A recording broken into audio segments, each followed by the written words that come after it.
안녕하세요. 시니어 건강 전문가 88쌤입니다.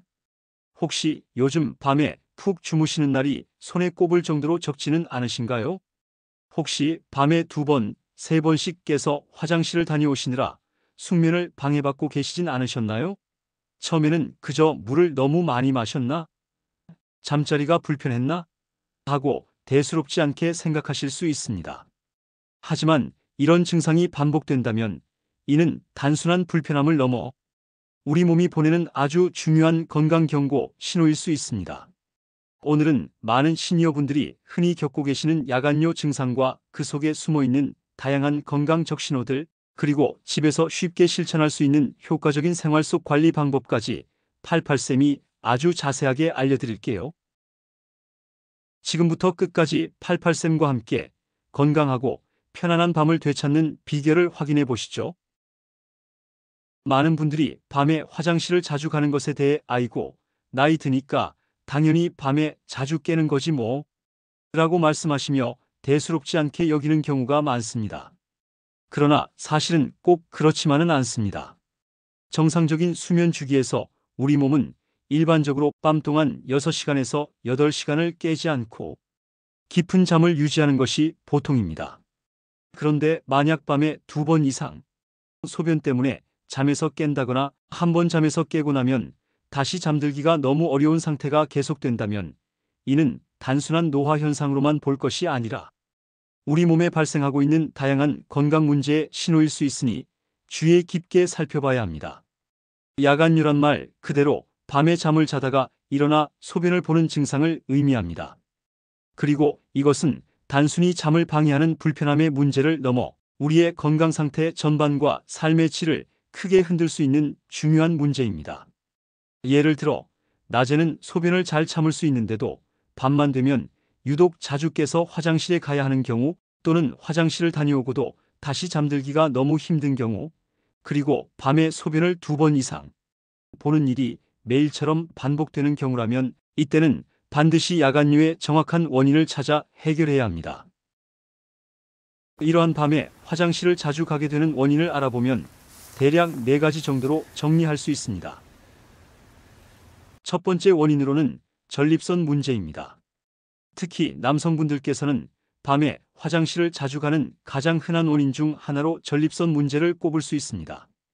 60세 이상 남성의 약 50% 이상이 겪는다는 전립선 비대증은 나이가 들면서 전립선이 점차적으로 커지면서 방광의 출구를 압박하게 됩니다.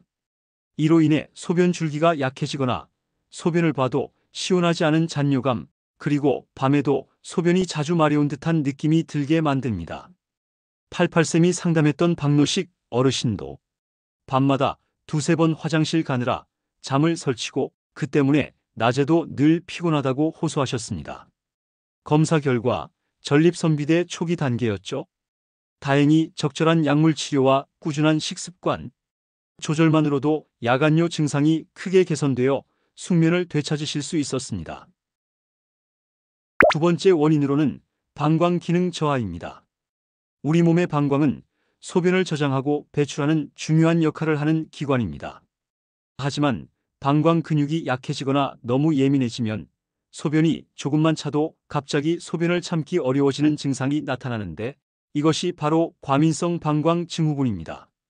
특히 여성 시니어분들께서 출산 이후나 폐경 후에 호르몬 변화와 함께 방광 기능이 약해지면서 이 증상을 많이 겪으시곤 합니다.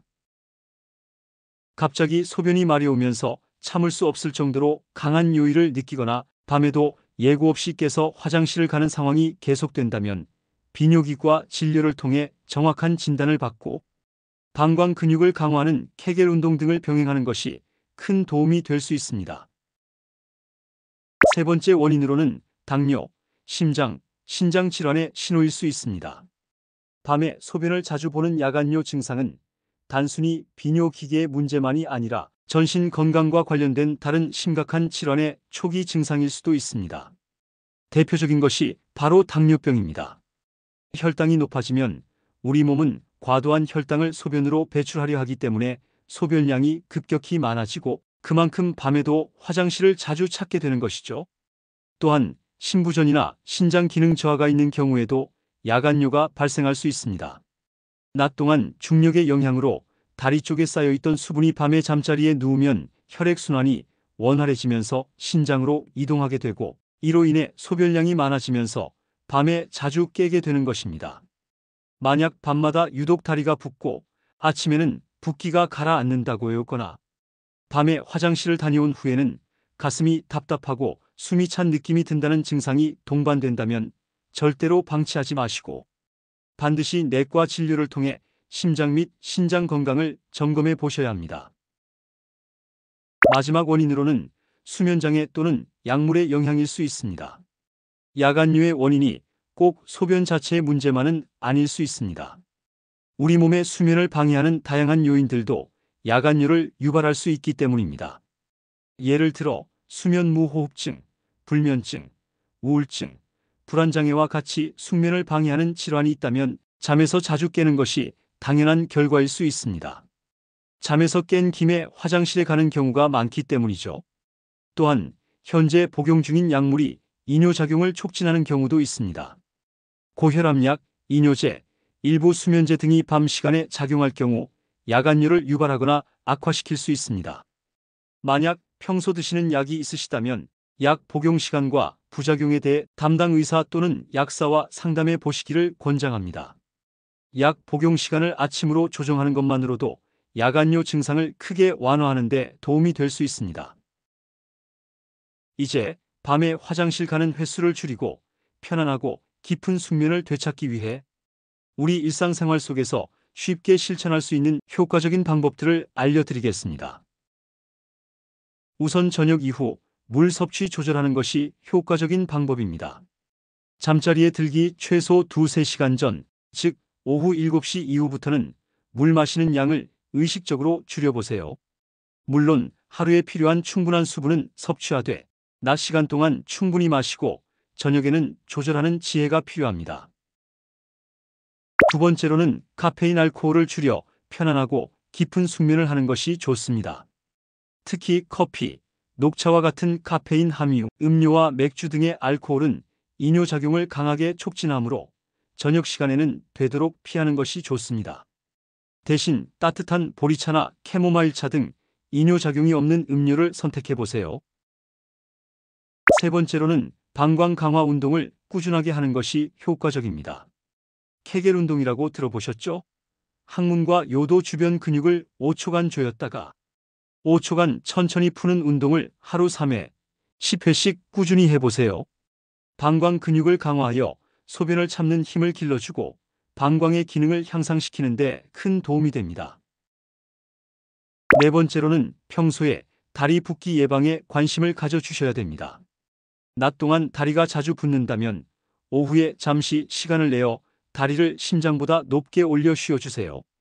이렇게 하면 수분이 다리에 고이는 것을 줄여 밤에 신장으로 이동하는 수분의 양을 감소시키고 결과적으로 야간뇨 예방에 효과적입니다.